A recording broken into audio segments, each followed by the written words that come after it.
Class 10th Hindi विषय के सभी प्रिय छात्र छात्राओं, प्रिय विद्यार्थियों, आज सप्ताह का पहला दिन सोमवार और आज के दिन हम लोग साहित्य सागर से पाठ पढ़ते हैं ना। साहित्य सागर में देखिए हमने बताया था कि कहानी भाग और कविता भाग। कहानी भाग में अब हमें केवल 2 चैप्टर पढ़ना है, एक भीड़ में खोया आदमी है ना और दूसरा है 2 कलाकार।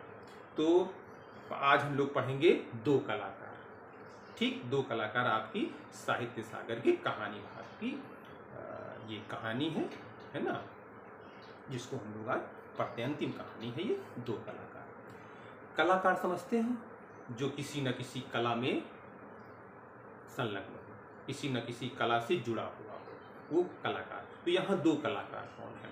2 कलाकार हैं यहाँ पर, अरुणा और चित्रा। अरुणा समाज सेविका है, चित्रा कलाकार है, चित्रकार है। दोनों पक्की सहेलियां हैं और एक ही कॉलेज में, एक ही हॉस्टल में रहती है, ठीक। दोनों आपस में अच्छी सहेलियां हैं। हालांकि दोनों का क्षेत्र अलग अलग है, दोनों की कलाओं का क्षेत्र अलग अलग है, लेकिन दोनों में अच्छा तालमेल है, अच्छी पैटर्न बैठती है, ठीक है। अरुणा समाज सेविका का कार्य करती है, चित्रा चित्रकारी करती है। चित्रा बड़े बाप की बेटी है, अपने पिता की इकलौती संतान है, अविवाहित है। अरुणा समाज सेविका का कार्य करती है, वह विवाहित है, वह समाज से जुड़ी हुई है, समाज सेवा का कार्य करती। जहाँ भी कहीं कोई विपत्ति आती है, कोई प्राकृतिक आपदा आती है, कोई दैवीय आपदा आती है, स्वयं सेवकों के साथ अरुणा कई दिनों तक चली जाती है। चित्रा अपनी चित्रकारी में व्यस्त रहती है, ठीक है। एक दिन की बात है, चित्रा ने कोई चित्र बनाया था। अरुणा से कहती है, अरुणा चलो मेरा चित्र देखो। अरुणा चित्रा का चित्र देखती है, उसे कुछ समझ में नहीं आता है। वो नासमझी की बात करती है और बताती है कि चित्रा तू कोई भी चित्र बना दिया कर, तो उसमें उस चित्र का शीर्षक डाल दिया कर, तो समझ में आ जाए। नहीं पता नहीं तू क्या बनाए और मैं क्या समझ बैठूं। खैर बात इस चलती रहती है। चित्रा के पिता की आकांक्षा है कि उनकी बेटी चित्रकारी में नाम करे, इसलिए वह उन्हें विदेश भेजना चाहते हैं। अरुणा जब देखो तब हॉस्टल से बाहर रहती थी, तो कोई न कोई समाज सेवा का कार्य उसके लिए मिल ही जाता था। घर में यहाँ भी रहती थी तो आसपास जो निर्धन वर्ग के बच्चे हैं उनको पढ़ाया करती थी। बच्चे आकर के घेर लेते थे, उनको भी ज्ञान दान दिया करती थी। चित्रा को ये सब अच्छा नहीं लगता था। एक दिन वो आ गया, अवसर आया जब चित्रा को विदेश जाना था। आज चित्रा अपने घर जा रही है। घर जाने के बाद वह 1 सप्ताह पश्चात विदेश के लिए रवाना हो जाएगी। अरुणा से मिलना चाहती है चित्रा। चित्रा चाहती है कि वो जाने से पहले अरुणा से जरूर मिल ले। इंतजार होता है, समय काफ़ी बीत चुका होता है, लेकिन अरुणा नहीं आती है।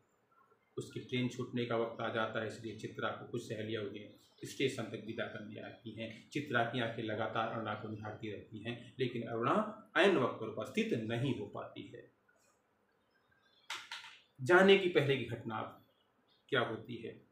दरअसल चित्रा किसी भी घटना, कोई भी उसे नज़ारा मिला देखने को, तो उसके लिए वो अपने चित्र की सामग्री, अपने चित्र के लिए मैटर ढूंढा करती थी, चित्र के लिए भाव ढूंढा करती थी, चित्रकारी उसमें तलाशती थी। अरुणा जहाँ भी कोई परिस्थिति देखती थी, दुखद परिस्थिति देखती थी, पीड़ित परिस्थिति को देखती थी, तो वह उसमें संलग्न हो जाती थी और तन मन धन से उनकी सेवा करने में वो जुट जाती थी। आज होता क्या है? गर्ग स्टोर है। गर्ग स्टोर के सामने एक भिखारिन अपने 2 बच्चों के साथ अक्सर वहाँ पर भीख मांगते हुए देखी जाती है। आज वो भिखारिन मर गई थी। उसके दोनों बच्चे उसकी सूखी काया से चिपट कर के बुरी तरह रो रहे थे। वापस लौटते समय चित्रा ने उस दुखद परिस्थिति से अपने लिए मैटर ढूंढा था, अपने लिए चित्रकारी का चित्र बनाया था, एक रफली स्केच बना लिया था।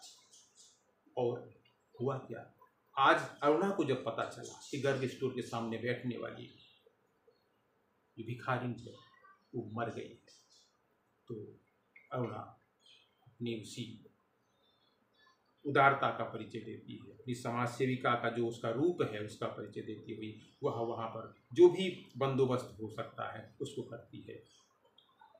ठीक इधर बात आई गई होती है, चित्रा विदेश चली गई। कुछ दिन तक तो चित्रा और अरुणा के बीच वार्तालाप होती है, पत्रों का आदान प्रदान होता है, लेकिन धीरे धीरे वह लगभग बंद सा हो जाता है। चित्रा ने चित्रकारी के क्षेत्र में बहुत नाम कमाया, उसके अनेक चित्रों ने धूम मचा दी। चित्रों के क्षेत्र, चित्रकारी के क्षेत्र में उसका बड़ा नाम हुआ, मशहूर हो गई वहाँ वो विदेश जा करके। 3 साल के पश्चात वह स्वदेश वापस लौटती है। 3 साल के बाद वो स्वदेश वापस लौटेंगे। यहाँ उसके चित्रों की प्रदर्शनी लगाई जाती है। एक चित्र उसका जिसका शीर्षक था अनाथ। अनाथ शीर्षक वाली जो कहानी, जो चित्रकारी उसने करी थी, चित्र बनाया था, उसे बड़ी शोहरत मिली थी, बड़ी प्रसिद्धि उसे प्राप्त हुई थी। 3 साल के पश्चात जब चित्रा लौटती है स्वदेश, तो दिल्ली में उसके चित्रों की प्रदर्शनी लगाई जाती है। तमाम उसके चित्र वहाँ पर टांगे जाते हैं, चिपकाए जाते हैं, लगाए जाते हैं। अरुणा को भी चित्रा ने आमंत्रित किया था उस प्रदर्शनी में आने के लिए। चित्रा ने अरुणा को भी बुलाया था। अरुणा अपने 2 बच्चों को लेकर के प्रदर्शनी में पहुंच जाती है। वहां उसकी मुलाकात चित्रा से होती है। चित्रा अरुणा को देखती है तो फूली नहीं समाती है, लेकिन हतप्रभ है, उसके साथ 2 बच्चे हैं। चित्रा उन बच्चों के बारे में पूछती है, ये बच्चे कौन हैं? अरुणा बताती है, ये तो मेरे ही बच्चे हैं। इतना कहते ही चित्रा चौंक जाती है, क्योंकि 3 साल के पहले जब चित्रा गई थी तो ऐसा कुछ भी नहीं था, बच्चों का कोई मतलब ही नहीं था उसमें। ये अचानक 2 बच्चे कहाँ से आ गए? अरुणा झूठ बोल रही है। चित्रा अचंभित है। दोनों बच्चों को चित्रा चित्र दिखा रही होती है। एक अनाथ शीर्षक वाला चित्र जिसमें चित्रा को विशेष प्रसिद्धि मिली थी, वो बच्ची वहां पर जाकर के खड़ी हो जाती है और उसको देखती है। देखते ही उसको न जाने क्यों कोई भाव उमड़ता होगा, कोई यादें उसकी ताज़ा हो जाती होंगी। वो बोलती है, मौसी ये सब क्या दिखा रही हो? कोई परियों की बातें दिखाओ, कुछ अच्छी चीज़ें दिखाओ, ये क्या है? छोटी सी बच्ची के भाव सुन करके भी समझ नहीं पा रही है चित्रा। है थोड़ी देर के पश्चात अरुणा के पति आ जाते हैं। अरुणा अपने पति को दोनों बच्चे सौंपते हुए कहती है कि आपको चलना है, मैं थोड़ी देर के पश्चात वापस आ जाऊंगी। पति बच्चों को लेकर चले जाते हैं। चित्रा के मन में अभी भी वह प्रश्न गूंज रहा है कि ये बच्चे कौन है। अरुणा बताती है, चित्रा, जिस अनाथ शीर्षक से तुम्हें इतनी प्रसिद्धि मिली, इतने शोहरत तुम्हें हासिल हुई है, जिस चित्र में तुमने बनाया है, और चित्र में जो सूखी मृत काया से चिपके हुए, जो विलाप करते हुए, करुण क्रंदन करते जो 2 बच्चे तुम्हें दिखाई पड़ रहे हैं, वो ही ये बच्चे हैं। इतना सुनते ही चित्रा की आंखें फटी की फटी रह जाती है। चित्रा को काटो तो खून नहीं, चित्रा अवाक रह जाती है। अब यहाँ पर कहानीकार मनु भंडारी ने दर्शकों के सामने प्रश्न छोड़ दिया है। आपको तय करना है कि वास्तव में दोनों सच्चा कलाकार कौन है, किसकी कलाकारी से क्या हासिल हुआ और किसकी कलाकारी से क्या हासिल होता है ना?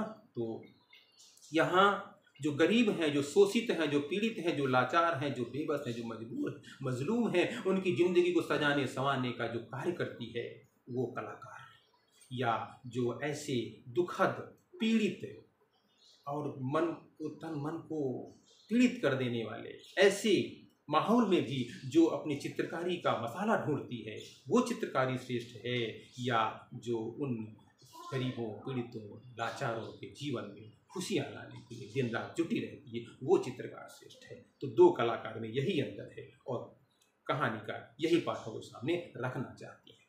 पाठकों कहानीकार के लिखने का उद्देश्य यही है कि उस कला से क्या हासिल होता है जो केवल शोहरत प्रदान करती है, इससे किसी का भला नहीं होने वाला है। अरुणा करती क्या थी, आसपास गरीब बच्चों को पढ़ाती थी, जहाँ भी कहीं कोई आपदा आ जाती थी जा कर के अपने